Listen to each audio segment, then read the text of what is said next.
This episode contains material that may be disturbing or sensitive to some viewers. Listener discretion is advised.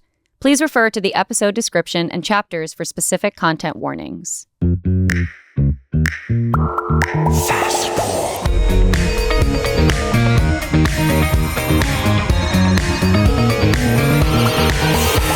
Hello and welcome back to Fesspool. This is the show where people call in and confess their dirty little secrets in secret. Every single episode, we hear your confessions submitted by all of you, our germs, in real time. Okay, so it's gonna get a little messy. I'm your host, Arasha, and today's guest specimen is Elyse Willems. Hi. Thank you for having me, Arasha. Oh my gosh, I'm so excited you're here. Ready to be dissected in whatever way you see fit. Because science. For science. For science. Yeah. Yes. Elyse, what is your relationship to confessions and telling the truth? Well, I grew up Catholic. And so when you're like 7 years old, 8 years old, and they're like, go into this dark little box and tell this strange man every bad thing you've done, it gives you a little bit of a mental block. You know what I mean? It does something to you. No, this is actually a common theme among our specimens. Really? It's a pattern. What's the scientific term? You know, when it's a repeated variable. A trend. It's a trend. It's a trend. I like trend. It's a trend actually among our specimen that we've noticed. A lot of them actually that went through the actual confessional end up with some trauma. Perfect. In the end. Yeah. I mean, shared trauma, I guess, at least now. And we can make entertainment out of it. We sure can. Which is good. Do you remember any of the things that you did confess when you were 7? I mean, it's like, oh, I said a bad word. Oh. You know? But then also you would feel that pressure of like, do I have to make something up? Like, I've really got to give this guy the dirt because he's bored. Wait, that's right. So you can't get in there and be like, I got nothing? I know you can't as a child be like, sorry, I'm pure. But like, yeah, but you also feel like this man needs to know something. Right. He's so bored. And that man is me now. Yeah. On the other side being like, give me your confessions, please. I do. You are like very Christ-like to me. Oh my God. I will say that. A savior of sorts. And I think a lot of people would agree. Okay, you can't do that for me. You can't do that to me. That is so kind of you. Thank you so much. I'm here to gas you up, Arasha. Okay? I'll gladly take that. Hydrogen gas science. So you know, come on, it was good. Okay, the lab is angry today, so that's the vibe that we're getting. So you confessed when you were 7. How about these days? As an adult, are you going around being like, I did something that I should probably tell you?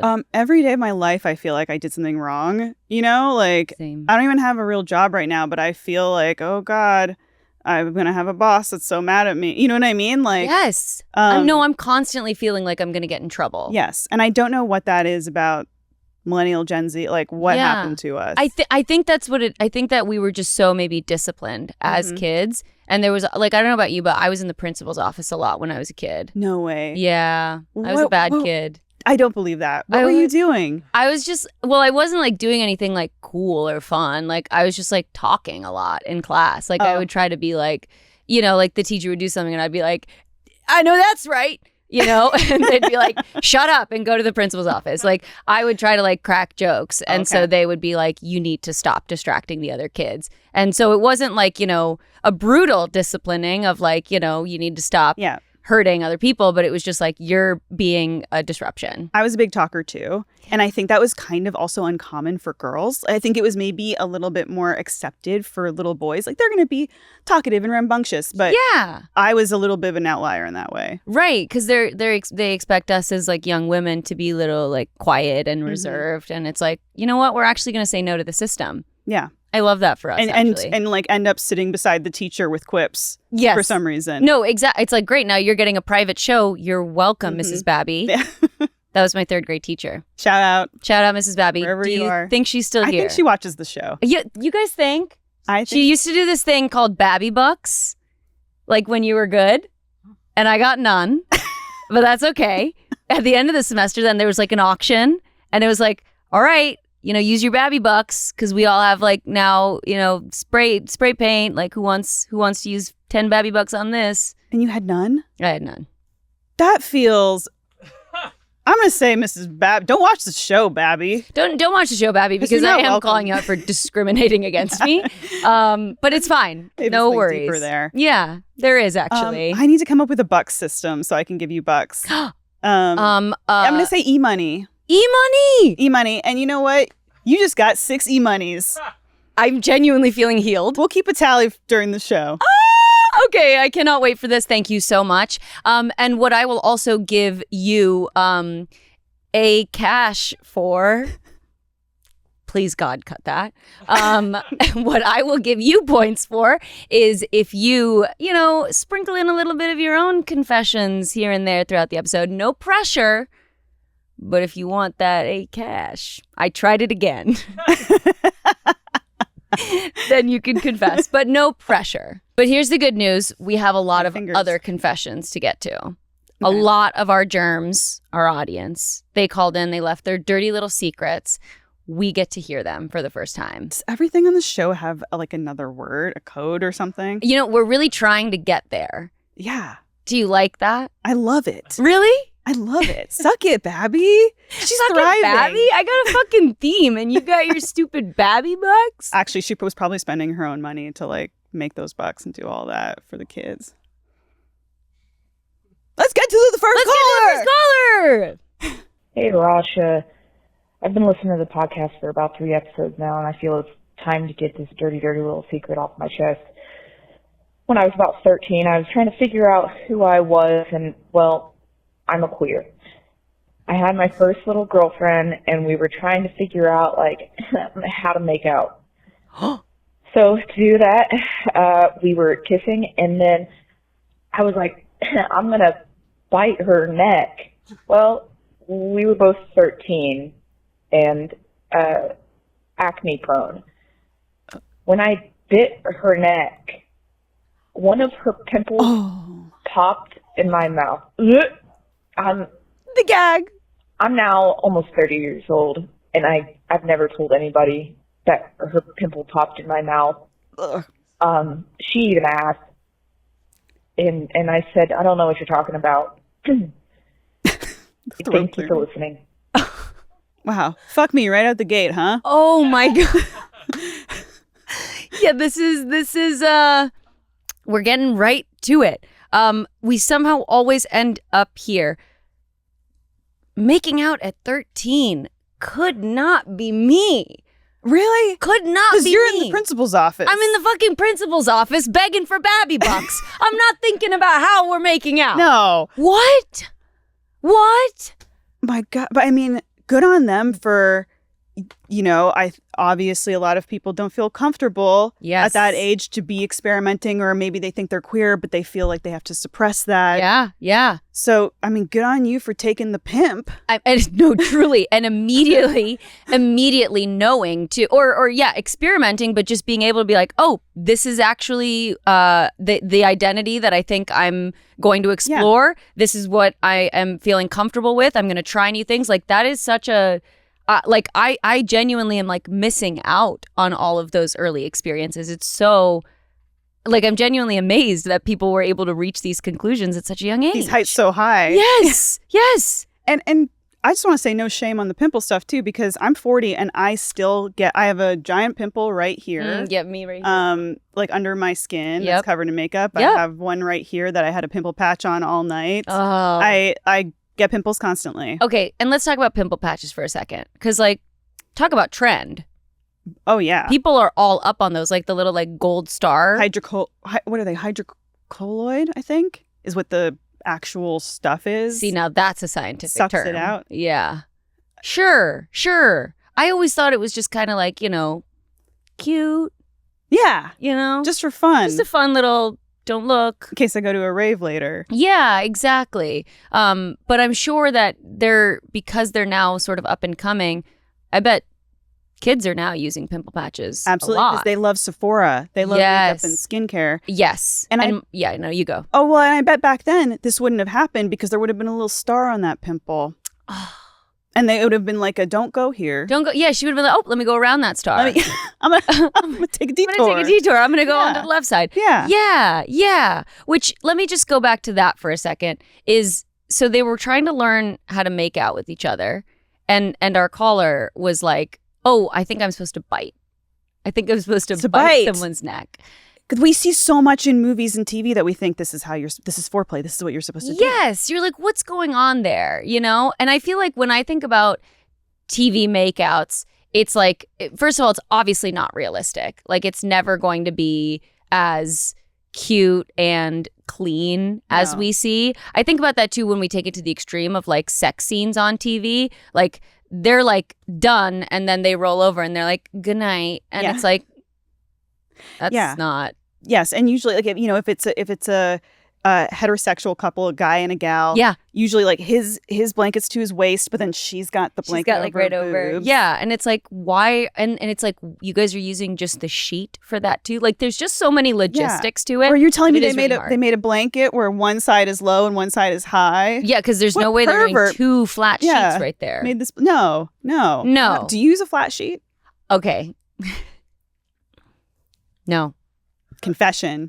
Number I just have my I have my comforter and it's in a duvet cover and I'm sleeping on top of the fitted sheet. I'm done with the flat sheet. But you wash the comforter, or you wash the duvet cover often. I wash the duvet, same, of course, and the fitted sheet. You got to. Same. And this is not really a confession. Maybe it's just more interesting. Okay. My husband and I this year started doing the Scandinavian sleep method, which is where instead of sharing like one big king duvet, we have our individual duvets. And it is amazing. Really? Because I have the exact duvet I want. He has the exact duvet. He runs hot, so he has a cooling one. Oh. We have identical covers. We snuggle. Everything else happens. Yeah. But we just have our respective little we don't pull on it during the night. It's amazing. Wait, I love that. Yeah. It's it feels like a beta version of like when people are like, oh, separate bedrooms. Yeah. And it's like, if the concern is just like the covers, then you can just have separate duvet covers. How do you feel about the separate bedroom? Because one of my best friends who's in her 30s, she and her husband, separate bedrooms. Yeah. They have a great sex life, but... Oh, absolutely. Well, because then it's a little more fun, too, because it's like, you want to come over tonight? Tuck me in. Well, maybe you wouldn't say it the way that I said it, but, you know, yeah. You would say it all. You want to come over tonight? I feel as though, I think the separate bedrooms is completely fine, as the same thing as the duvet covers. I believe as long as you and your partner are just both doing what you're, like, fine with, I really don't feel like I care. I feel like I don't have an opinion. You two could live in like different states. And if you're both like, oh, it works for us, like, amazing. Yeah. Then everybody's on board, you know? Oh, absolutely. If you're not hurting anybody, go for it. Exactly. But unfortunately, our caller here was indeed hurting somebody. Do you think it tasted bad? Okay, well, she didn't. How much pimple did she get and how much pus? I said the P word. You said the P word. I had to. Pussy. I almost said puss. I almost really said puss, but we're going pus. How much do you think? Was that a mouthful of pussy? At 13? At 13, how much pus? You gotta cut that from the show. All right, no, you're right. No, we're talking pimple pus. We are talking pimple pus. Pimple pus. How much pimple pus do you have at 13? At prepubescent? I mean, I had some humdingers. I mean, I still get them. Yeah. Yeah. And did it infect the pimple? Did it prevent the healing from fast? Okay, here's a tee up to a confession. Do you pop your pimples? I sometimes get like real painful pimples where they just have to surface. I have to get this shit out. Yeah. So I will do the thing where I sterilize a needle sometimes, and then I like open it and then I'll put a patch on it so it can ooze out. Oh, okay, women in STEM. I mean, you're a doctor. I guess I am. Technically a woman in STEM. That's gonna get some A-cash for you. That's pretty good. The stem being the root of the sac inside the pimple. Yep. I'm also a very cystic person. What do you mean? I will develop cysts. I had like a cyst cut out of my wrist. Oh. I just will get random cysts. Oh my gosh. Okay, sorry if this is too TMI too, but what about like your ingrown situation? You get them hairs? Oh yeah, because I don't exfoliate enough. You know I don't. You know I don't, Arasha. Exfoliating. Well, it's tough because I also feel like there's contradictory stuff out there about it now because it's like we got to be sensitive to your skin and not like rub it in. But then other people are like, no, get down and dirty and get in there and like get all your pores. And it's like, what's your stance on it? I think the exfoliating feels good.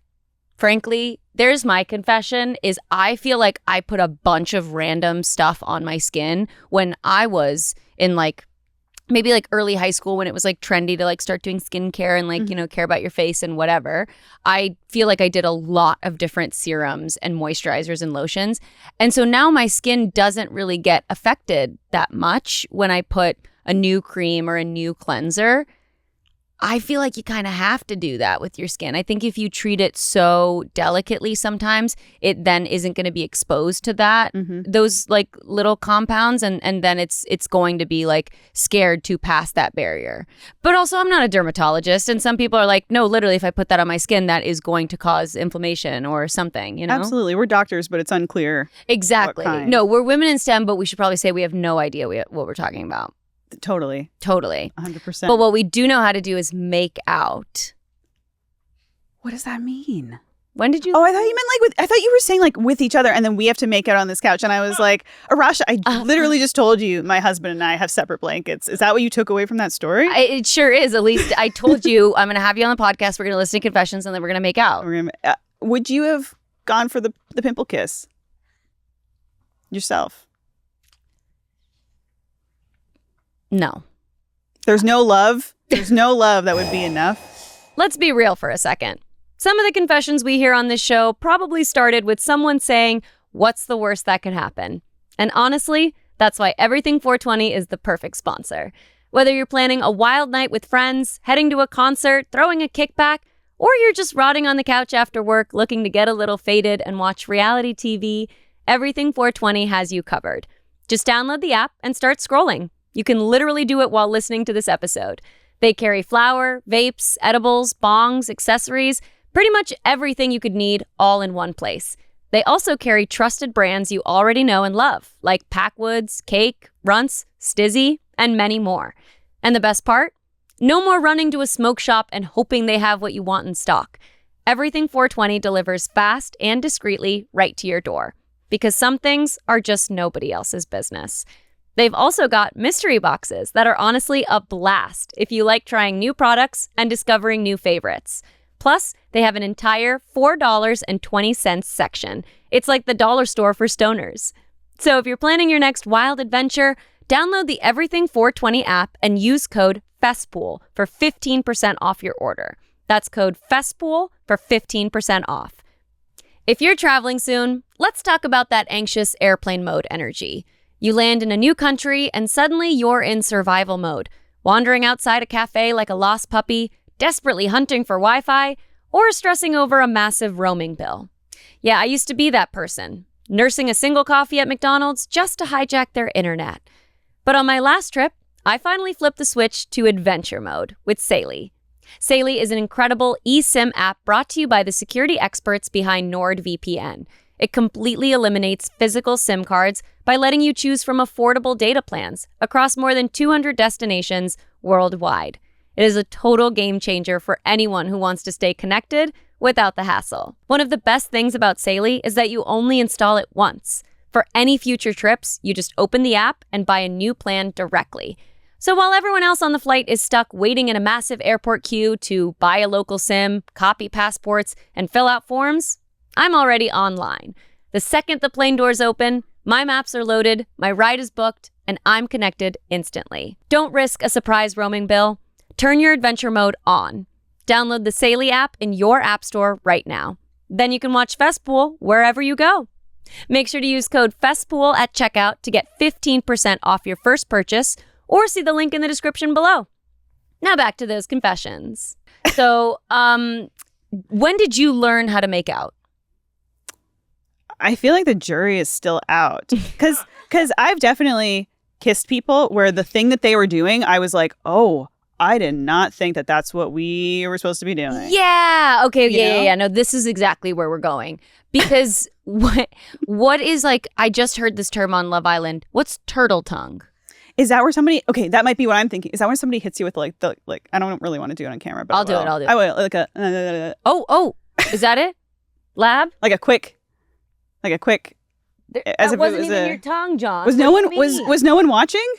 Not a single person was watching. Can we get turtle tongue, please? We might have to blur this, just depending on what we get. But let's just do turtle tongue and turtle tongue kiss. It's too close to turtle time, which I'm actually a big fan of. Turtle time. Oh, okay, here it is. A kissing style where someone's tongue is stiff, poking, or barely moves. No, you got to relax the tongue. You got to move the tongue around. You got to move it around. But like, how exactly are you moving it around, right? Like, are we going up? Are we like writing our name in cursive? Are we like, doing some tricks? Like, I'm just asking for a friend. I've never even thought that deeply into it. No, yeah, me neither. And I guess also you don't want to be fighting the other person's tongue. Totally. Right? Totally. 'Cause that can happen. No, that happens. And then you're like, what are we doing What are we doing here? Our teeth are just coating Yeah, all what the of fuck this. are we doing here? Where are your teeth when you're making out, I guess? Maybe over your lips? Yeah, they're far back. They're not getting in the Well, but right? they're also front. They're also front. I mean, the bottom ones, they're like, depending on what you're like grasping for. I think like I'm a gal with nose. I'm a gal with nose. We're gals with noses. We're gals with noses. That is something that I have always been self-conscious of too. Is too. like, I'm pushing some nose in there. My nose is going to push up against your face. Yes. But I think it's so sweet, like when your partner and you sort of like, you find a great like, like of a coming together, and you are just a pair. Yeah. It fits right. Yeah, sometimes, like which is nice. For me, like my husband has like one dimple, and so if I can get You can the get nose in there. right in on that dimple, Yes, there's space. it's like a spaceship docking. That is so sweet. You know? That is literally so cute. I'm Yeah, obsessed with well. you guys. Okay, and then my final thing too is like, what are you thinking about when you're making out?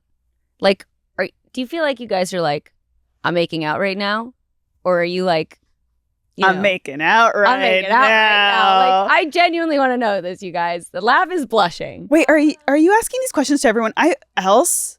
I mean, And I've just been going, the lab like boos me when Oh, I okay, try okay. to talk to them sometimes. yeah, what So, are you guys doing? Yeah, what are you guys doing? Are we thinking that we're kissing, or are we like lost into it, or are we like thinking about dinner? I'm gonna be so 100% for real. I am lost in it. I am not thinking. My brain goes quiet. It's the first time my brain actually goes quiet, honestly. And it is the most sweetest thing ever, but I do not think. After it's over, I'm like, hee. And that's pretty much it. No, totally. And I feel that too because I have OCD. So my brain is often like thinking. It's firing off in so many different ways. And so it's very difficult, I think, for me to not be like, what's happening and what's going on and where am I and what do I look like, I have a brain that doesn't stop to the point where like some friends of mine actually gifted me a gift card for a sensory deprivation chamber. Oh. Thinking you can go in this and maybe your brain will stop. Right. But I haven't used it because I'm so scared of getting in that chamber Yep. and then it just being me alone with my thoughts Yeah. and it being worse. That would be an anti-gift for me as well. I can't do it.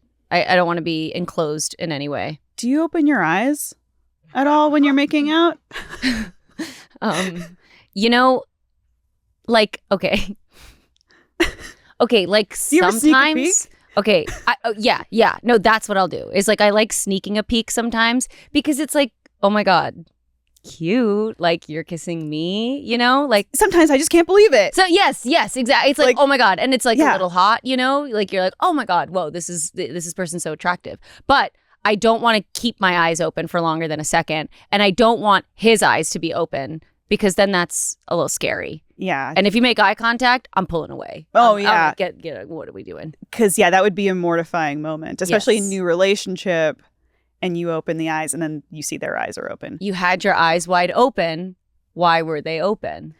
I will say if I was dating now, I would do things to amuse myself. Like I would do a little Jim Halpert from The Office, like to the camera. Yeah. No, definitely. And I've thought about that a lot too, is like, if you were dating now, what would you be like and how would you navigate, I don't even know. I have a friend that was just texting me because she just got back on a dating app and she's got like 3 dates lined up and kissed somebody on the first date. Oh. And I thought, are people doing that? Oh, I did that. Oh. I mean, it depends, right? Yeah. Like, I feel like if you're feeling it, then it's like, it's always like, yes, but it's like the politics of dating are so all over the place too, because it's just like honestly, like the confession, it's like, there's so much confusion of like, what are we supposed to do versus what we want to do. And I think that was always a problem for me and something that I ultimately I couldn't abide by the rules. The idea of you can't message this person too soon or you have to play it cool. Like not good at picking up on signals, not good at that. So yeah. I'm so glad to not have to try to struggle with that. And Totally. is that still a thing where like yes, in the fact that I think people like if you went to a library, there is a section on advice for love and dating. You know, so I hear. And there are literally books that are like, oh, you know, when you're sitting across from someone, like copy their body language to show that you're into them. Like maybe after the date, like wait for a couple hours. Like there is a science to it. But I do wholeheartedly believe that the right person for you is going to find it really charming when you make the quote unquote mistakes and like text immediately or like say I love you too early or stuff like that. Like the right person's going to be like, oh, you goof. Like I'm not mad. And that's real and human. Yes. And I also think we have all of that politeness at the beginning of relationships and that reservation. But then you fast forward 10 years later and like that person that you're with is like squatting on the ground in their ripped underwear, painting like Warhammer figures. And you're like, I can't even imagine a time when, my husband doesn't do Warhammer. But his underwear is in half. Yes, it is falling apart. It is At the shreds. Yeah. No, he got good underwear. Oh. I'll give him that. He's not one of those dudes where you're like, you need to throw out that underwear. Yeah. He's got good underwear. Yeah. He knows when to say Confessing goodbye. on his behalf. I love this. We're going to have him on. I'm going to tell him. Yeah. Sorry, James. But yeah, I think like you get into that comfort zone and then you think, I can't believe I was ever nervous around you. I know, which is so sweet too. And I think it's such a grass is always greener on the other side. Because I remember like when I was first dating Fabian, I remember feeling like, oh, I just want to like fast forward to the years where we feel so comfortable with each other. But then when you fast forward or when you are in that period, you're like, oh, remember when we just met and we were like, what are you? We were trying to impress each other. Yeah. And I think that's part of it too, is maybe you don't want to impress your partner anymore, but you still want to be curious about them and like how they're growing as a person and who they are and what they are interested in now or what they're feeling. And that is something that I think, even if you're not trying to impress, is important to keep in mind. I don't know. Yeah. Did we just become dating doctors? We're dating doctors actually, because that's so real in that we are going to continue to have new versions of ourselves and our partners. And it's sort of like when you make that commitment, it's kind of let's grow as we go. Yeah. Which is very sweet. Let's move on. I like to pretend to be clumsy and ditzy so people will do most of the things I don't want to do for me. I don't ever really have to lift anything, and my friends always push the shopping cart because I will run into something. Oops. Listen to this no shame hero. This is sneaky. Not an ounce of shame in that confession. No, no, not at all. She's like, I'm genius. I figured it out. That's, yeah. Okay. 40 chess. Yeah. Can we fault this person? I mean, okay. Immediately, the connection that I was making was like the TikToks that are like, you know, when my husband's not home and it's like lifting up all the things in the house and building the shelves, and then it's like when my husband is home and you're like and you like need your husband to do stuff. So I was thinking about it like that, and it's like I see how it could be cutesy of like, you know, being like, you know, you do this for me, but it could get a little dangerous if it's sort of like you're airing away any responsibility. Yes. And are you imbalancing the friendship? Are you doing other things to make up for maybe what you're not bringing to the friendship in terms of the physicality and the labor there? I agree. And it's like, can we actually have an honest conversation of just like, hey, I actually just really don't love doing this stuff. I don't want to do shit. Like, what if you do this stuff, and like, you know, what if I make dinner, or like, what if I do this? Like, just actually being honest and making some sort of an agreement. Yeah. And I will say there's weaponized incompetence, as we know, which is like, I don't know, you know, and sometimes in relationships, one person's like, I don't know how to do the laundry, so I can't do it. And it's like, well, you can learn to do the laundry. Okay. Yes. Let's talk about that, because again, similarly, I've seen so much dialogue about that, where it's like the video that I saw was, it was like a Ring camera or something in the house, and they were at the end of the night, a wife and husband were like cleaning up, and the wife was like putting away all of like the baby toys and, you know, straightening up the couch. And the husband just spent the entire 15 minutes trying to fold a blanket. I think I saw this. You had to have. Yeah. Because he was like genuinely playing confused, where he would like fold it once and then second and then be like, but what? To what end though? Right. Like, what is going through his head? Like I think it is definitely what you described as weaponized incompetence. And I think it's genuinely just like, I don't want to do, like if I pretend that I'm lost in this, then I get to just spend all my time doing this while everything else is done around me. And it's so haunting that that is a marriage. Yes. Like, cause that's just like all the comments were like, honey, like, and at the end too, like you saw, she like grabs the blanket and folds it in 2 seconds and puts it down. And he's like, oh. Yeah. So it's just like, there's some instances where it's funny and it's like, oh, you're just like, you know, being a little difficult. But then there's other instances where you're like, oh, you're just actually not wanting to be helpful at all. Yes. And wanting everyone else to do the work that you should be doing. And there's an imbalance. I'm not saying that for this caller, that's what's happening. Yeah. Yeah. It seems like she's sort of being silly with it and is just like, oh, I just like to get out of doing stuff. I'm just like, I'm clumsy. Are you clumsy? Me? Yeah. Maybe a little. Maybe a little. Maybe a little. No, I do think I have poor motor skills.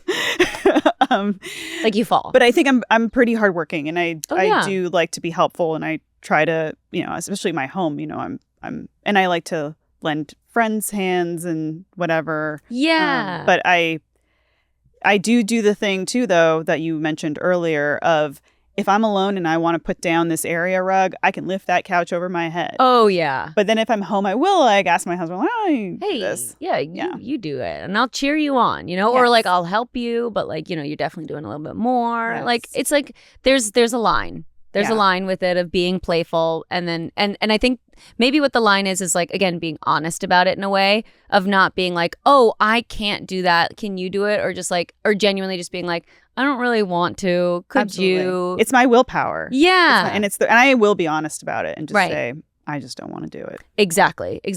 I would say I don't feel like as clumsy anymore. But I did break my left leg when I was a kid because I fell off a ladder. Oh, did that leave you any trauma of I shouldn't do certain things because I could hurt myself? Any lasting? No, I think it more just left me, it left me feeling a little stupid because, so the ladder that I had fallen down, okay, walk it back with me. Ready? We're in elementary school. Did you guys in your gyms have like a floating door, like up on the wall? Oh my God. Now that you say it, that sounds like a very real thing. Yeah. And why would we have that? Like storage? It was an attic or something? Right. Like there was just like a door, and it was like, it seemingly was like, how do you even get there? And you obviously don't want to open that door because then it's just the gym. Yeah, it's like in a video game. Right. So I remember this one summer, I was volunteering at this like basketball camp for youth with a couple of my friends. And we were like the coaches or whatever. And so we were the only people in the gym. It wasn't like during school hours. And we had gotten into the storage closet that was down below. And in the storage closet was a ladder that led up. And we were like, this definitely leads to what's up there. Let's go up this ladder. And we went up, and it was just like a mechanical room, you know, boring. Oh. And I guess people would use that door to like have a ladder on the outside or something like that. Like, it just ended up being very underwhelming. So we were like, let's go down the ladder then. And I decided to go down the ladder as if it were a flight of stairs. Which is kind of awesome. I mean, that's kind of cool. Yeah, I guess I thought it was cool too. Probably looked sick in the moment. No, right. Like, I remember being like, oh, this is so easy. Like, I can see where I'm going. I just take a step down. And I think on the third step, my leg slipped and I just went straight down. I even remember on like midway going down, like lifting up my head for a second and getting a real like bump on my head. And then again, it was obviously so fast because I was falling, but I instantly also remembered being like, tuck your head so you don't hit your head. And then I tucked my head for the rest of the way down. And gosh. Yeah. And so then I landed and my ankle was to the east. So it was very embarrassing, honestly. I mean, obviously it was painful and I, went through a lot with it. But in the end, I just ended up feeling quite dumb because I was like, God, like, I'm so clumsy. I'm such an idiot for doing that. Which no one would consider this embarrassing. I understand that you feel embarrassed, but I'm sure nobody there thought, oh gosh, dumb Arasha. Dumb Arasha going, I mean, the friends that I was with were kind of like, you shouldn't have gone down that way. And it's like, Babby was right. Babby knew. Babby knew. She said if I gave her bucks, she would have. She wasted them. Yeah, she would have wasted them because she's stupid. So that's basically my big claim to being like clumsy or like a klutz. But I don't think in any other way I really am often like falling or bumping into things or anything like that. Oh, okay. I drop things a lot. Yeah. I'm doing that all the time. And listen, that's human. That's also just like a part of being a person. I think the main thing that I would tell this caller is just don't abuse that. It's a good power to have. Yeah. But yeah, make sure that you're giving back in some other way. Maybe your friend calls you and they need to vent. So you say, well, I was going to watch this show, but I'm going to sit here and listen to you vent for 90 minutes. Because instead. you were getting all the shopping done for us. Yeah, I like that. So that's the diagnosis? I like you before we started, you were like the scientific terms, and I just started rethinking all of it and just wanting to give every single thing a turn. We're doctors now. We are doctors. Yeah, we'll circle back on it. Doctors say that, right? Next caller. Running a business means you're always reachable until you're not. And the moment you miss that call, that text, that follow-up, a competitor is the one that picks it up. That's why today's episode is brought to you by Quo, spelled Quo, the business phone system built so you never miss an opportunity. All your calls, texts, and voicemails live in one place, so anyone on your team can pick up a conversation, see the full history, and respond fast. Quo is the #1 rated business phone system on G2, trusted by over 90,000 businesses who rely on it to stay reachable and look professional every day. Set up in minutes on any device. Keep your existing number and add teammates as you grow. No IT, no hassle. Quo integrates with the tools your team already uses, like HubSpot, Zapier, Claude, and more, helping you save time, stay organized, and spend less time chasing information between systems. Money is on the line. Always say hello with Quo. Try Quo for free, plus get 20% off your first 6 months when you go to quo.com/Fesspool. That's QUO.com/Fesspool. Now back to the confessions. When I was 19, I proceeded to sneak out of my house. Not sneak out, but I left my house and to go meet up with this guy that I met on Tinder. And we ended up having sex at his house. And he put a strawberry in my cooch and then ate it out. But little did we know that there was still a leaf from the strawberry in my cooch. And so the strawberry leaf decided to then embed itself into my cooch. No. It was the sharp part of the leaf. And so little did I know, for 4 years I had a strawberry leaf in my cooch. And I thought it felt weird every time I had sex. And I was just I just kept putting it off. And then I went to my gynecologist, and I had a strawberry leaf sticking out of my cooch for 4 years. This person sounds so earnest. But how is that not biodegradable? How is that lasting for years? How? 4 years in the cooch? 4 years in the cooch. That's 4 years in the cooch, my dream. That's crazy. That sounds it's like a film. 4 years in the cooch. 4 years. He was gone for 4 years. It's like the subtitles that come on screen at the beginning of the movie. The 4 years in the cooch. That is so awesome. I want to take it all the way back from the beginning. She was like, I snuck out of the house. Well, I didn't sneak out of the house. I didn't sneak out of the house. I just left the house. Okay, respect. So, all right. So you just walked out of the front door without anybody knowing. I guess you didn't maybe get up to any sneaky behavior. Did you ever sneak out? No. Me neither. Not a sneaker. I would just never have dared to do that. We were too loud. We were too talkative. We were like mouthed and sneaking loud. out, Yeah, huh? yeah. Now time for sneaking. And they're like, "Shut up, hell we in see here." you. Yeah. yeah, exactly. Was it because of strict parents, or you just? Yeah, I I'd say my parents were pretty like firm, and it was just not a good sneak opportunity for me. No, same, because my door had like the front door. Oh yeah, there's no way out. The like lady voiceover, the Siri. She's commentating your life. She's like opening the front door. Arasha's leaving. Yeah. She's going to meet a boy that she met on Tinder. Right. She's only 19. Are you sure about this? They would have woken up. Yeah. So I couldn't have done that. So I agree with you there. We're not sneakers. We would not do that. Tinder. Were you ever on? No, never on an app. Ever at all?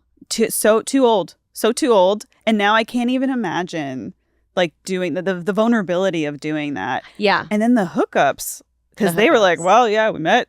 And not that just they hooked up, but that food play got involved so quickly. Food play so early. You're right. Like that is, I mean, so I don't know if I would ever be so bold, but also so experimental immediately. Like just like, oh yeah, stick a strawberry in my cooch. Like to a random man. Yeah. And I also think I'm just so I really think about the potential for that stuff going wrong. Do you remember the website Vice? Yes. They would do these really fun compendiums. They did one, The Vice Guide to Sex, Drugs, and Rock and Roll. And there's one story in it I will never forget. Okay. Of this guy who put a glass Coke bottle up his butt. And then this Coke bottle went up into his rectum and whatever, but then it kind of just it got lost and was like floating up there. Yes. Yeah. I've been saying that this happens with shampoo and conditioner. Oh God. Well, but we'll get back to that. It was a challenge getting it out because the glass could shatter and you can't have that shatter inside of you. But I think anytime there's an insertion of an object that shouldn't be. Yeah. And also with fruit, with biomatter. Yeah. And especially like if you have a vagina, there's a balance down there that you need to maintain. And if you're putting in like a strawberry, what, you gonna get a yeast infection or something? Yeah. Fuck that. What are we doing here? I sure hope you washed that strawberry too, before it got down there. Right now, because there's that. Talk about it. Diarrhea is going around. Diarrhea problem happening. Yes. Michigan's been hit really hard. Can they take any more? Damn. And it's in New York or somewhere where people are getting this very contagious diarrhea. Can last for weeks. Diarrhea. The world really is ending. Truly, ass first. And if you don't wash your vegetables or your produce, your berries, it can happen to you. You just get diarrhea. Don't eat bagged salads right now, Arasha. Okay, bagged salads. Don't do it. No, that's a big part of the diarrhea problem. Okay. What about like the mixed salads? They're not in a bag, but they're like in a little bowl thing. That's probably a no too. I would just say steer clear of lettuce.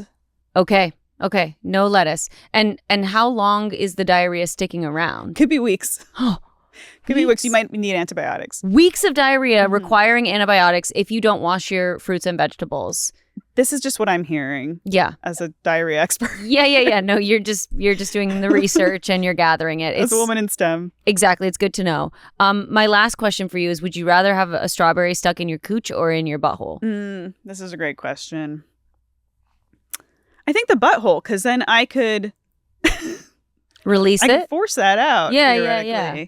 Yeah, and then it's a little like gift, to the toilet gods. Yeah, or like your poop has a little hat.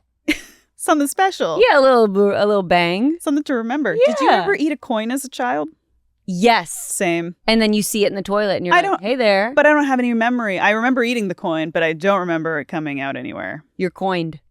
It could be in there somewhere. It's in there. You hear all these stories of people eating stuff and then it's found like an action figure in their intestine, 25 years later. It's really scary that we just kind of we control what we do with our own bodies, as we should, but then it also leaves this idea of, we could do whatever we want. And that is in its own dangerous. I'm going to say the strawberry problem, that was on them. I don't want to shame them again. I hear what you're saying. But come on. We should have picked that leaf out.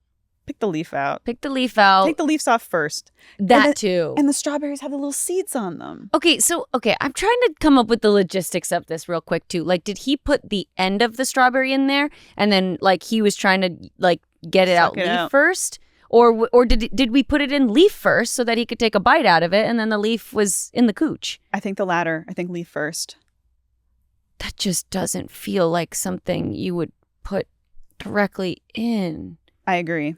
It's really challenging. I agree. I don't even like strawberries. Really? Next caller. All right. Let's move on. Okay, I've already called once, but I told you about my friend. But here's something I did. So we have this urn in my living room, and one time I was home alone, and my mom told me to, like, clean. So I grabbed the urn, and it falls to the ground, and it shattered. And my mom was gone for like a week, and my dad was with her. She was on like a business trip, and I was 15, so I was staying home. And so I went on eBay and found an exact replica of the urn, and I got the urn, but when it arrived, it was filled with someone else's ashes already. But I didn't even care. I just put it up there, and to this day, they've not noticed. So someone else's ashes are in my living room. Oh. No. The ashes were still on the ground, girl. It's a broom. What a superstar. It's a broom. You sweep it up, you dump it back. What? I don't like to use the word hero lightly, but this is an amazing call. This is incredible. This off of just laziness. It is a little, but they also went to a lot of work too to find the replacement urn. It's lazy, but then also very effortful. I no, you're right, because then at 15 you're making online purchases, and how cheap was this urn with the ashes included? You're making online purchases, you're making choices about someone's final resting place. You're staying at home while your mom's on a business trip and your dad's with her. Like, yeah. Wow. I need to know more about this person and their situation. And, right. Wow. They have so much to say. They're like, yes, I already called about my friend and now I have one. Like, just breaking down the callers, the germs on their own is so interesting. Like, I was even thinking about this with the last call. Some people are like, hi, Arasha. Hi, guest specimen. Hi, lab. And some people are just like, I pooped when I was 5. And it's like, okay, we're just getting right into this. I, again, don't think that they were remorseful. No, and I think really this one comes down to your perception of the afterlife and final resting places, etc. Let's talk about that. Let's Let's get comfortable for a second, because I just saw a lovely movie called Eternity. That's the one with Elizabeth Olsen. Lab is freaking out. Yes, Elizabeth Olsen delivers an incredible performance, might I just add. And then Miles Teller and Callum Turner are her sort of love interests, we'll say. One was her husband who died when he was young. Yes. And then one is her second husband that she grew old with. Correct. Yeah. And then, spoiler alert, then, after, then they all sort of meet in this afterlife. And they have to decide which eternity they are going to be in for the rest of time. But she needs to now pick, is she going to spend eternity with the person she grew old with, her husband of 65 years, or the person who, the life she didn't get. And they can't throuple it. Yeah, I mean, I wanted that for her, but the guys were like, I can't do that, which, I do understand. It was an incredible movie. I loved it so much, and I really have been thinking a lot about it. But it obviously then sparks the question of what the heck do we think happens when we die? We're here on the podcast talking about that. Because, like, in the most, like, non-religious, not even, like, spiritual way, like, I'm just genuinely curious, what the heck happens? Yes. And I mean, I'm sure none of what we've perceived it as would be what it is. I mean, how could we? How could we have guessed, right? No. In my thinking right now, and maybe this will change, of course, but is that matter cannot be created nor destroyed. So when you die, like, you are going back into to the universe in some regard. Yes. And so you may just feel part of things. Maybe with reincarnation, that's why people feel like they have memories of past lives, because enough of those molecules got into a new person. Yeah. I don't know. And I think I feel like that's the one that I like toy with a lot, is reincarnation, of like, oh yeah, like it could be that we just start over in a different body, different life, different circumstances. But then it just kind of feels like that's a lot to fathom. Yes. That's a lot to think, that you're just like, everything that you are could just be completely like reshaped, and now you're in a complete, like, you could have been George Washington. Crossing that Delaware like it's nobody's business. That could have been me. Like, that's, you could a Canadian. That could be it, you know? I feel like I get those vibes. Thank you. You know? Thank you. It's just so interesting. It's so fascinating. And I feel like there's few spaces where you can just actually genuinely spitball about that curiosity. Yes. And this podcast is one of them. Yes. And I do think that how you feel about what this person did with those ashes depends on how you feel. Like, if we're just a bunch of molecules, whatever. Yeah. Sweep them up. Who, the thought is still there. Of sure. This. I want to know who was in that urn, though, because they didn't say. No, it was probably grandma. We've had a few urns with grandma. Really? Yeah. It's a shame. You know what I love? No, I don't love this. Okay, you can love it. I can feel bad. I don't mean it. I don't. You maybe admire it. No. You you're fascinated by it. You're interested in it. Sure. Okay. You ever see the videos of where people go to throw ashes and it's a windy day and the ashes blow back on them? I don't mean it in a malicious way. It just from like, if it was a scene in a sitcom that was not real, No, absolutely. and no one was affected, it's hilarious. It's silly in concept of like, you're trying to do this nice thing and it's just being literally blown back at you. Yeah. And then of course you go to an insane clown posse show and people are dumping ashes. Disneyland. Oh my goodness. They're always trying to dump ashes on the Like Haunted the lawn. Mansion. Oh. Yeah. It's like apparently the most popular place for people to try to dump ashes on. Right. And you will get fined heavily if they catch you. Yeah, that's rough. That's rough. I mean, do you feel like you know anything of what you'd want to do after with your body? Body farms sound like the altruistic thing to do, right? To let your body become studied, and, especially for us, women in STEM. But it's only the right option. Then I think about that story of that guy who discovered that his mother's body was being shot at by like a rocket or something. What? Yeah, she thought she was donating her body to science, but then they were like shooting rockets at her or something. Oh my God. Yeah. And so what if that happened to you? I mean, do you care at that point? What do you think? Do you care what happens to you? So I care. So one of my irrational fears is that I will wake up after death, that anybody would. Mm-hmm. I feel really, really scared at the idea of a burial. And you know, like how people used to have like bells, yes, or like they could like safety tug coffin. on. Yeah, stuff like that. I don't even want to get there. I feel like I'm incredibly nervous and scared about it. Just about, like I said, like being enclosed in any sort of situation like that. I don't think I would be okay. And obviously, again, it's an irrational fear. But just to make sure, I don't think I would want my body to be buried in that way.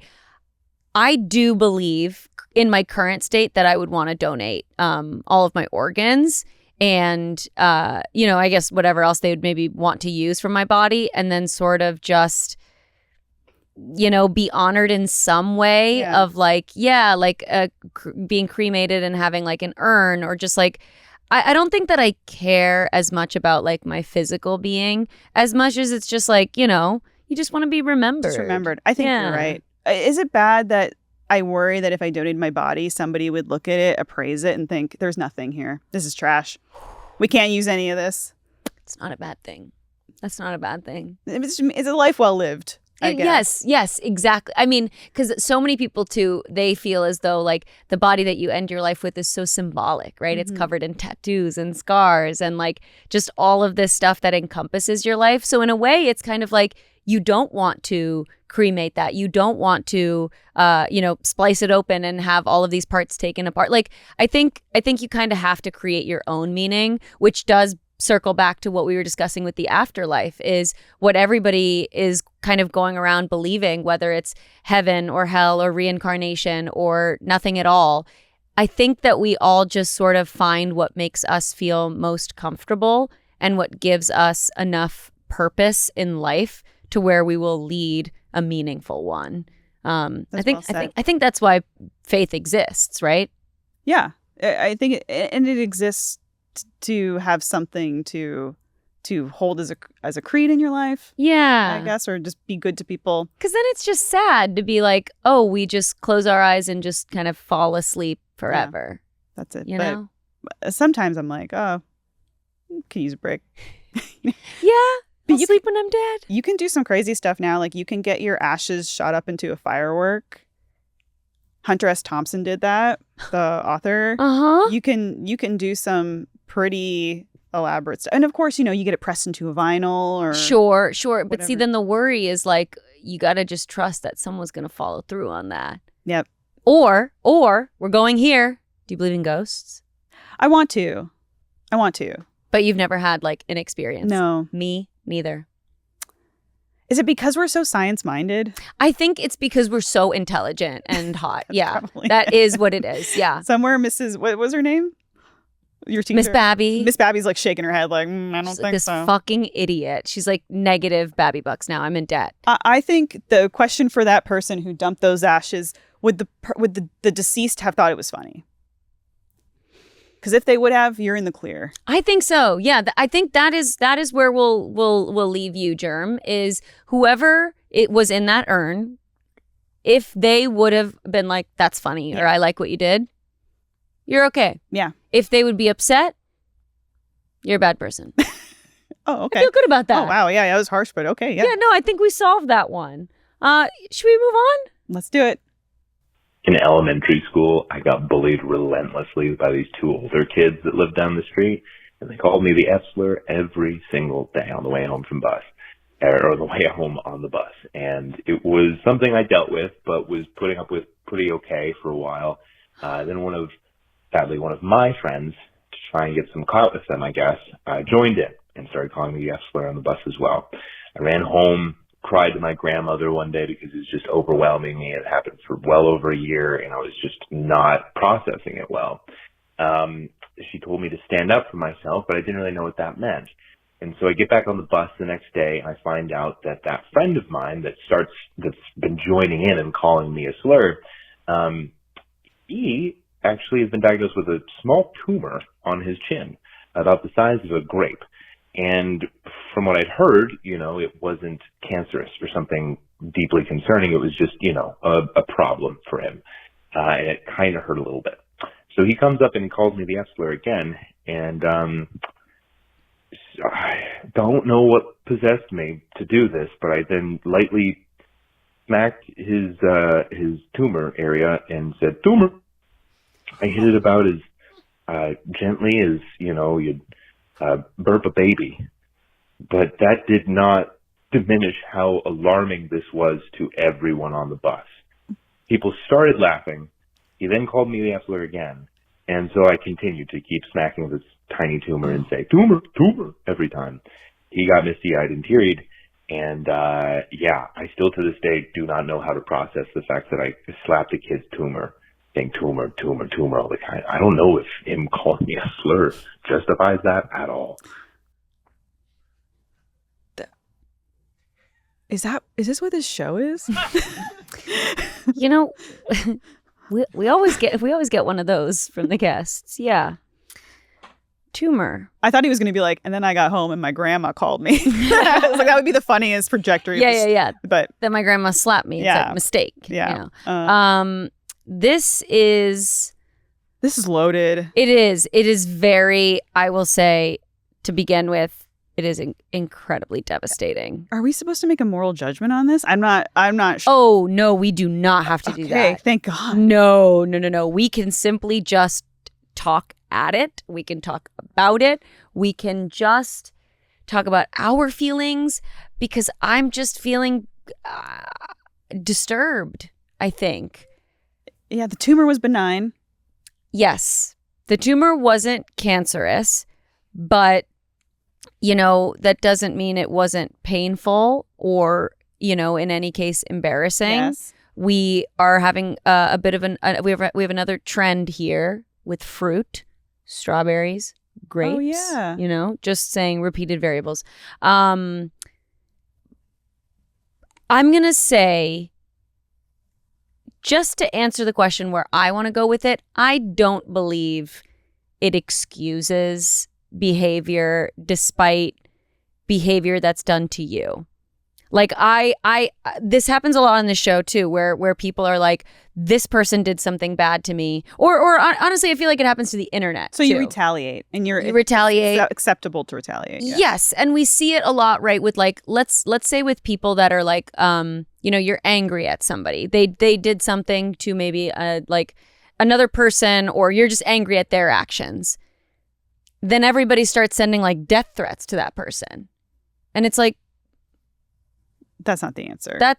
So now you're also doing horrible things. Yes. And it's like, you can't just be like, well, they did something bad and therefore I can actually do awful things to them because they then cross that line. Like, I don't agree with that logic nearly ever. And there's the mentality and the advice of, oh, if you have a bully, you have to stand up to them, because the only way they'll stop is if you stand up to them. That might require something physical. And I've never been able to like embody or taking that advice and apply it. Right. I just don't know. Well, it also just kind of didn't work, right? No. Like, they just then were sort of doing it back and forth to each other, where one was saying slurs and one was slapping the other. There's no winners here. No, it was just unproductive and just like a show for the school bus. Which, let me just share my confession, is the school bus is a very racist place. I didn't go on the school bus to school. I had to stop taking the school bus because it wasn't necessary. Like, I don't think I got the worst of it, but there were some other kids in my community that were very severely bullied on the school bus. So I no longer was able to take the school bus, and my parents were driving me to school in the mornings. Which is wild, because those kids, in my opinion, those kids should have been removed from that school bus. Right. But it's sort of like, I think the environment, the atmosphere is like, oh, bus driver in the front, bus driver's only goal and sort of focus is the road, making sure these kids get to the school. All the kids in the back, who knows what's happening? Like, we don't have chaperones. We don't have like parents or anybody back there. None of that. Lawless. Yeah. So it's again, like, I relate and am very sorry to hear the first half of this, of just like having the experience of bullies and then having a friend turn on you and join the bullies. Like, that breaks my heart to hear. Yeah. And it's like, there's so much real, like, There's so much vulnerability and honesty to what this germ said too, which was like, I didn't know how to process this. No, yeah, your frontal lobe doesn't know what to do. It's not fully formed. And adults don't know how to respond to this kind of behavior. Totally. So how you'd be expected to. Right. Like, it's just a shocking thing to be put forth, especially like in your brain as a kid. You're like, okay, these kids are being mean to me, but this is a friend. Oh, but now my friend is being mean to me. I don't know what that means. Like, it's just confusing and it's sad. It's upsetting. I'm sad for you that you couldn't take the bus, because I walked to school and I always envied the kids that took the bus, because I felt like a lot of friendships were forged on the bus. Yeah. And that was additional social time. And I was always a little bit, had some FOMO and felt left out. I mean, listen, the school bus is objectively like also the cool place to go, for sure. It is extra social time.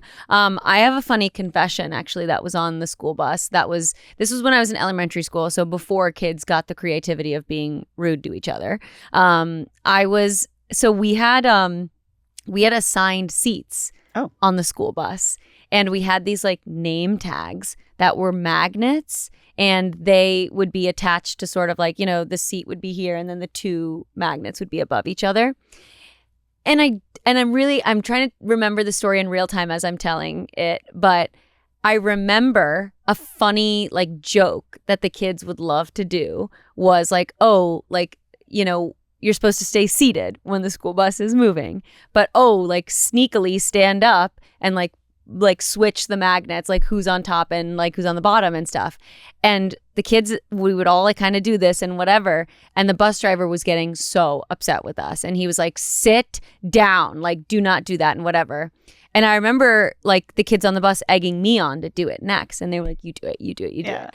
And I obviously was like, yeah, I'm going to do it. And so we started driving and I stood up and I remember trying to be so swift and so quick with my magnet. I grabbed the magnet. It slips out from my hand and falls out of the window onto the road. No. My bus driver, you know when you're like, is this a memory or is it a dream? Because this kind of really feels like a dream at the moment, but I'm pretty sure this was a memory. The bus driver stops the bus, very angrily, like opens the doors, stomps out, like goes, gets the magnet while I'm just like sitting there and everybody's like quiet. He comes over, slaps the magnet like right in front and just directly to me. I don't remember exactly what he said, but he just kind of like yelled at me. And I was— Curse at you? He didn't curse. Oh, okay. I would say he more just was like, were you not listening to me when I was saying to sit down? Like it was some white guy with a white mustache. That's really all I've got going for me. So I just kind of remember being like so like reclused and so scared. It's all fun and games until the bus gets pulled over. Yeah, and I'm pretty sure I ended up in the principal's office the next day. Again. So, you know, it's maybe more than just the class clown. I am starting to realize, because at first I thought, Arasha, like you are the kindest person, the nicest person. The principal's office, seems out of character, but now I'm seeing it all. Because sounds like you were fun-loving. Thank you. And people didn't appreciate that at the time. I appreciate it. Well, and it like just the dynamics of like friendships and kids on the bus. What am I going to do? Guys, we have to stay seated when the car is driving. Can I say, as a kid, people probably thought that was real funny. I hear it now and I'm like, that's kids. I sometimes I hear kids' jokes and what they think is funny. And I'm like, that's not funny, bro. Right. Like we're switching the magnets. That's what's hilarious. That's what's making you crack up. It's not good. It's not good humor. I think it's though also that when you're a kid, sometimes this is kind of fucked up, but what's funny is upsetting other people. Yes. In that situation, it was, oh, the bus driver, he's getting so mad. Like, let's, make him have a reaction. And in this case, it's like, oh, let's call this other student names, slurs, and let's get like a reaction out of them. Like, let's all band together. And it's so real too that this like friend kind of joined the bullies, because it's like at that age too, you're also like, oh yeah, like I don't want to be the one person who's on the outside. I got to join this force and gang up on this person. And it's like, it's all really messed up. But it is just interesting when you inquire about like the dynamics of what you're thinking as a kid and how much of it is like, I need to survive. Yes. You know? Yeah. And now to what you were saying about it's funny to make that bus driver angry. Now, if I saw a kid doing that, I would just be thinking, this driver, he's probably on it's hour 6 of his 10-hour shift. Yeah. I can't believe it. Oh my gosh. I saw the Goofy movie for the first time as an adult. Oh, I haven't seen it. Oh, well, it's just... You can spoil it. Well, one of my friends was like, oh, when I was a kid, I was so related to Max, Goofy's son. Because Goofy's a dad? Goofy's a dad. He's a single dad. Oh my God, congratulations. Yeah, presumably dead wife. Maybe. I don't know for sure. What happened to her? Could Goofy have been involved? I don't know. What? But we don't know? We don't know. But he's a single dad to Max, and he's imposing restrictions on Max, and Max is upset, and he doesn't want to go on a trip with Goofy. And my friend was like, when I was a kid, I so related to Max. But for me, watching it as an adult, I'm like, I'm team. I can't believe this dad is trying to bond with his son, and he's doing his best. Of course. It's all perspective, right? No, you're so right. Like, obviously, we're team Goofy today, but like, can we just get like a Google search of what happened to Googies? Yeah, if we can get... Can we just get a Google search? Goofy on the Google. Goofy on Google. What happened to Goofy's wife? Did Goofy's wife die? How did it happen? Was he involved? It better be the right answer. Foul play. Do we know? There's no official explanation. Mrs. Goof or Mrs. Geef. Okay. Wait, I don't like this, you guys. Witness protection. Could his wife have gone in the witness protection program? Are they doing this for like lore so that people can be like, ooh, mystery? Or is there something dark going on? There could be more to it. Germs, sound off in the comments. What happened to Mrs. Geef? I need to know. That is unfortunately most of what I took out of that. But I do get what you're saying is it's all about perspective. And I want to know from Mrs. Geef's perspective, what the hell happened to her? I'm worried about her. It's like the David Miscavige, the head of Scientology's wife. It's her and Goofy's wife. Where are they? Yeah, Shelly Shelley? Miscavige. We haven't seen her. Where are they? Maybe they are learning how to make out. Ooh, fighting there.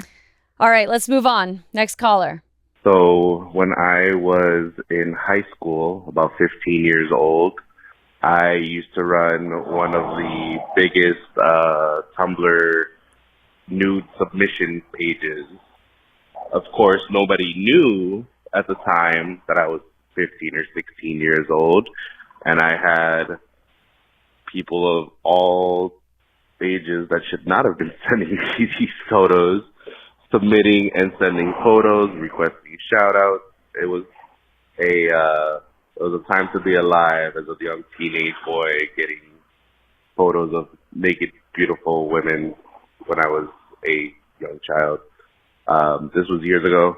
Clearly now, as an adult, I know that this is not safe or okay to do, but just goes to show you, you can't trust everything you see online, because especially on Tumblr and Reddit, because you don't know how old that person is.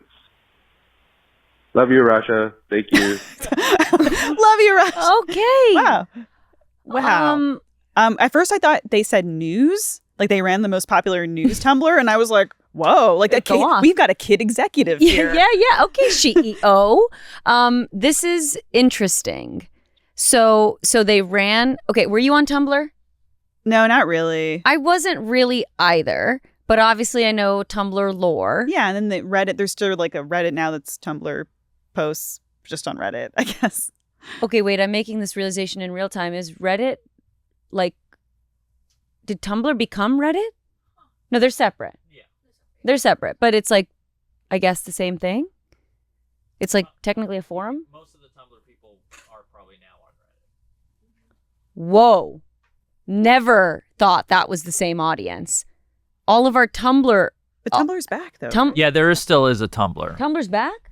Yeah, I don't know back, if it's still used. It used to be like where you would go for. Is that where Mrs. goth. Beef is? Nude goth. She's lost in Tumblr. She's in Tumblr. She's just posting. Didn't MySpace come back too for a minute? No. I think it did in like 2014. Oh, already we're right to Tumblr, and there's some stuff on there that questionable. Oh, yeah. Well, Tumblr is sort of like all the deep thoughts of your mind, go ahead and just drop them here for other people to see. This is so interesting. I didn't know that Tumblr was so active. Mm-hmm. But okay. So our caller ran one of these pages and was receiving a lot of submissions from people that were, we'll say, saucy. Elyse, did you ever have like a secret alias online? No. I mean, I think I'm like a millennial where I knew the era before the internet and then after, and then like everybody got their usernames and their AOL and stuff. Yes. But I never tried to like deceive people. I did have an unsettling experience using chat roulette when chat roulette was early. Oh, and then and it was very, of course, it was the Wild West. So immediately you're like, okay, there's a billion perverts on here. Like, I'm just trying to do the cool thing, which is maybe the Jonas Brothers will show up or someone from half around the way around the world. We can only hope. And then there's like a weird old man who's like trying to pull his pants down. And you're like, okay, this is not the, communal international experience I was hoping for. Of course, you were trying to learn about culture. Yeah. And were there any like moments that stuck out too while you were doing that, or were there any? Really, just the old man trying to pull his pants down, and then I was like, okay, I better go to the next window. Yeah. Oh no. But yeah, the internet. I am for trying to regulate the internet for minors and people underage. Because, very much so. Yeah, this person was doing a whole like hustler thing. Yeah, and it's like. See, there's layers to it, because it's like, for sure, the people who were making submissions and sending in these very adult photos, they probably weren't considering, the person on the other end could be a child. No. They were probably thinking like, I hope not. Like, I think it's like maybe there might have been some weirdos, but it's like, what do you, like, if you just saw like a random account that was like, maybe not like a fan account, but just like a general, like a general page. Is there like an assumption of the age that the person running this account is. No, and Does that make sense? I can never tell like who, and I will be on Reddit and I'll be looking at maybe somebody's comment or post, and I feel like I'm always way off on who that person is or who I initially think they might be. Yeah. Because then I'll scroll down and read some other replies from them and they'll give more information and I'll be like, oh, I totally assumed this person's gender or their age demographic. Yes. Or what they might be doing or whatever. And I cannot read it. No, definitely not. Which is, again, just contributing to sort of what we said and what this caller said, which is like there should be like the protective layer, I think, is that we need to be more educated about the internet and kind of understand those layers before we're submitting photos, submitting anything, an article, videos, any submissions. Like we should kind of take that into account of like, oh, who could be seeing this? This is also a weird situation where they're catfishing, but they're the vulnerable party. If you think about it, like, I mean, they are the minor in this situation. And maybe sort of like posing as not a minor by being like, I run this page and I have whatever. Yeah. I hope that they look back on that and think that it is fucked up. Oh, yeah. I mean, I think that we got some of that where this caller is like, oh, now I realize maybe the issues of it and how it was unsafe, which is great. Yes.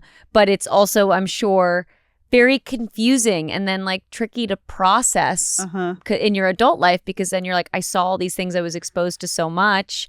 Especially when you're a teenager and you want to be perceived as an adult and have a seat at the adult table and you think, oh, I'm mature enough for these things. And then you look back as an adult and you think, oh my God, what was I doing? What was I doing, or what was I thinking? Or again, like what were the assumptions that I was making? Like I feel like, especially when it comes to like our bodies, I felt so not even just like unaware, but like it wasn't even just something that I was considering. I feel like, especially, it wasn't until like 7th or 8th grade that I even realized that like people care about what you look like. Mm-hmm. People care about the size of your body. People care about the volume of your hair. Like, oh, appearance is actually a thing. And you start to like look in mirrors and stuff like that. And then it's like the added layer of like other people's bodies. And it's just so muddled and confusing when you're an adolescent. Yeah. And I do think there's something to what you're saying, but that's some of that stark realization. And for me, it was too. Yeah. Where I had those moments of, oh, I don't fit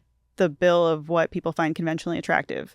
Yeah. Or, and it had never like occurred to me before. Like, not that I ever thought that I was like pretty by any means, but I just had never really thought about it. Totally.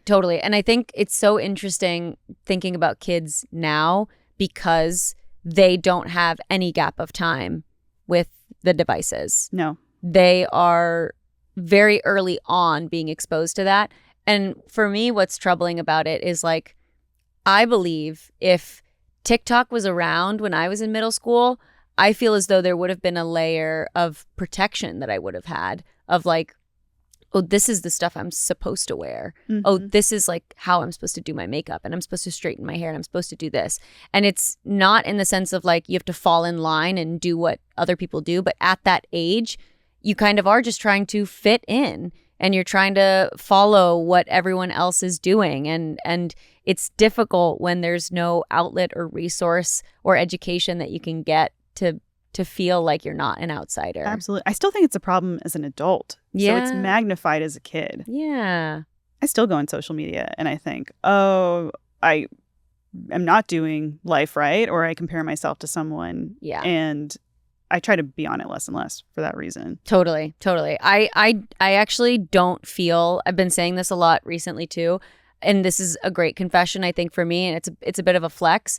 I do not feel addicted to my phone in the slightest. I feel like I lose my phone so often. Like around the house, like hours will go by, or like literally just last week, I woke up in the morning and I was like, where's my phone? That is so healthy. I had left it in the car from when I had gotten home. Wow. I could never. Like I just had not checked it at all. Any work that I had done, I guess I had just done it for my computer. I wasn't scrolling at all. That is incredibly healthy. Let me just Yeah. because I mean I sleep next to my phone. Yeah. I always know where it. Well, I don't always know where it is, which is a problem. But I That's fair.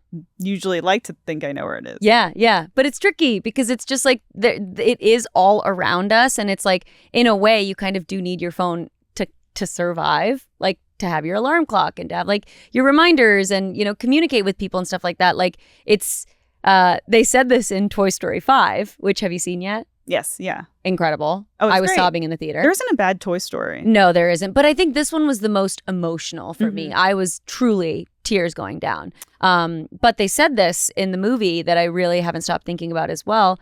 Toys are for play. Tech is for everything.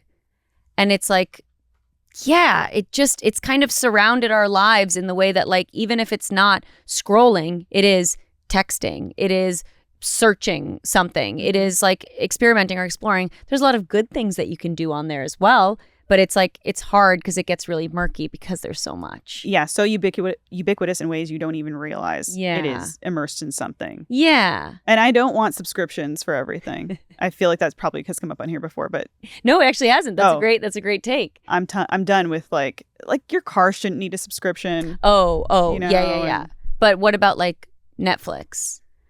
Well, now I'm trying to be more precious and a la carte about when I get I'm gonna get Netflix when I want it, not all the time. Whoa. That's a great confession to end on. A la carte streaming services. I don't know. Is that a confession? I think it's like a hack. Maybe, yeah. I think that's what it is you don't have to be like, I guess I should just do the annual subscription. Just get a month when you need it. Get a month when you need it. Watch all the stuff, cancel it, get it again. Yes, but you know what you should continue to subscribe to? This podcast. Elyse, we have time for one more confession. Let's get to it. All right, let's go for it. Hi. So there are two parts to this.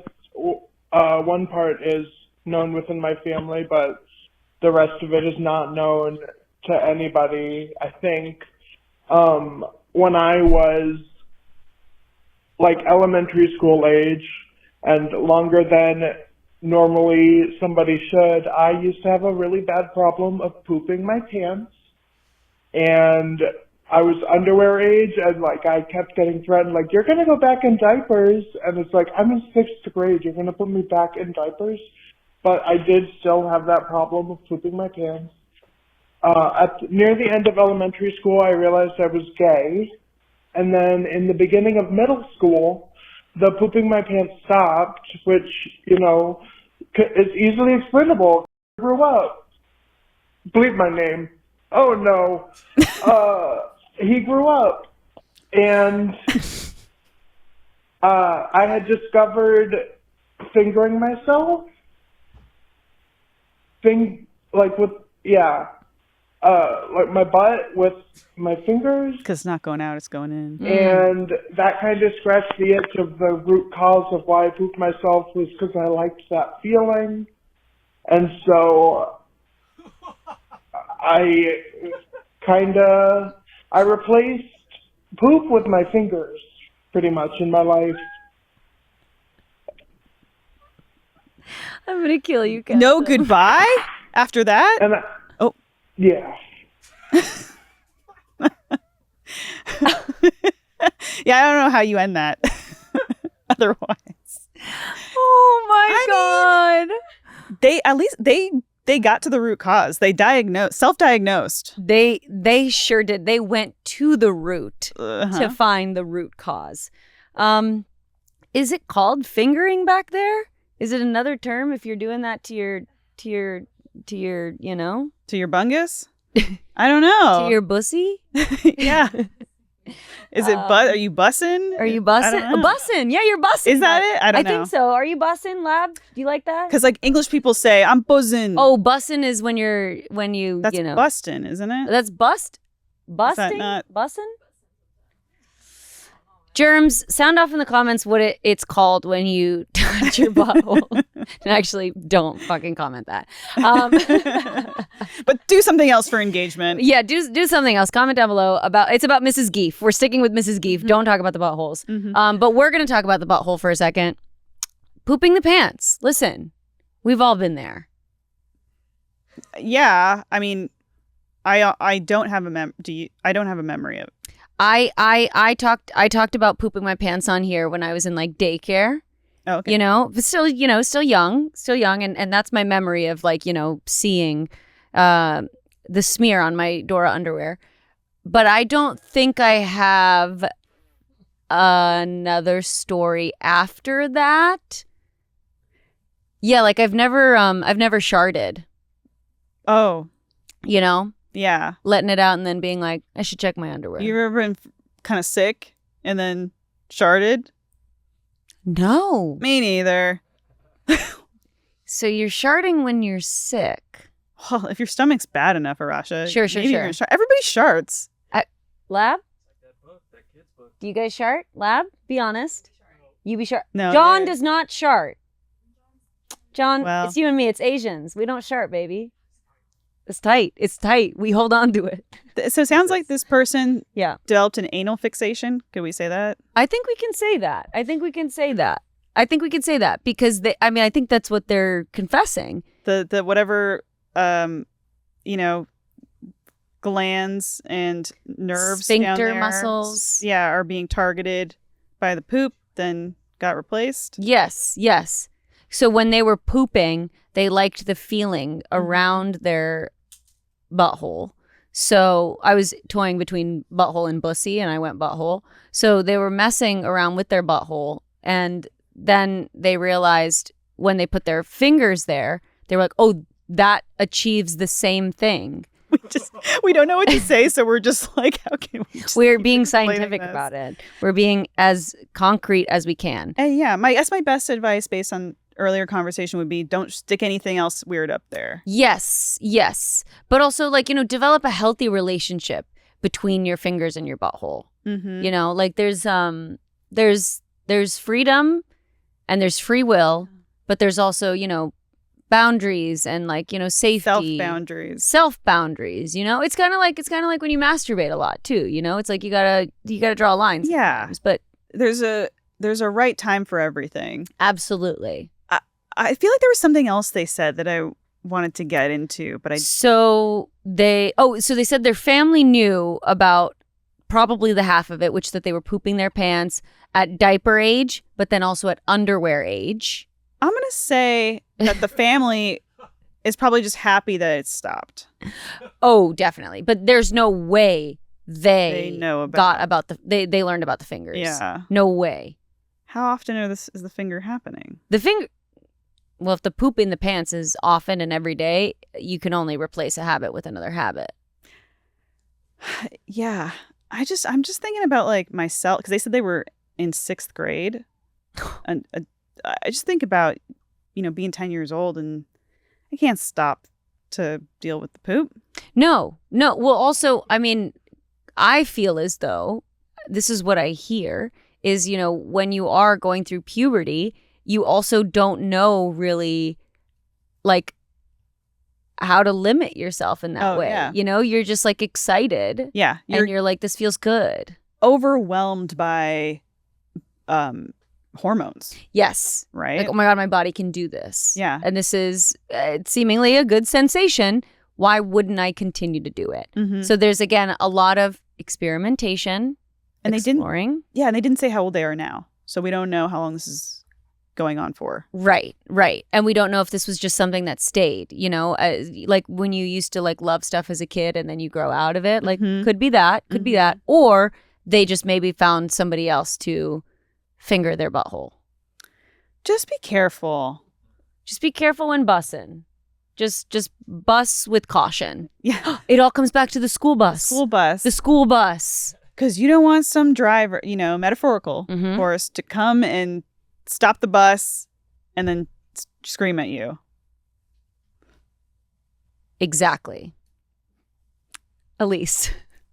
And remember, we've got a diarrhea epidemic going around. Diarrhea is going around, you guys. Bacteria, wash your hands. Wash your hands, stay clean. That is the PSA from our lovely guest specimen, Elyse Willems. Thank you for having me. This was so fun and disgusting. Oh my God, I'm so glad. You feel a little dirty? I probably will. Yeah, just sit in the shower, hour, Totally. 90 minutes, and just let it Process. wash over. And yes, process. yeah, because what we did was clean it up. We cleaned up the mess, I think you're doing a real service for people who feel like they have no one to confide in, and it's probably giving them some sort of, whether it's closure or allowing them to process this in some way.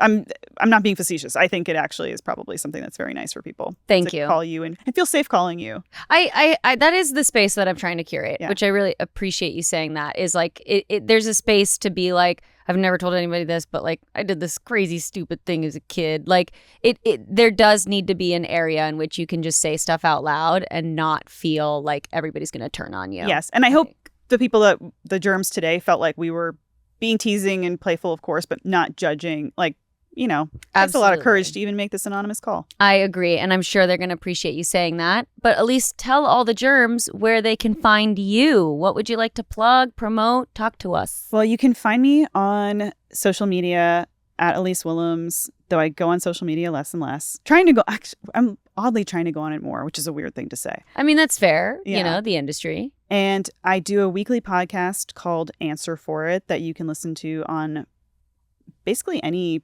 podcast platform. It's on YouTube too. And I would say that's probably the best place to find me on the regular. Nice. Well, they will do.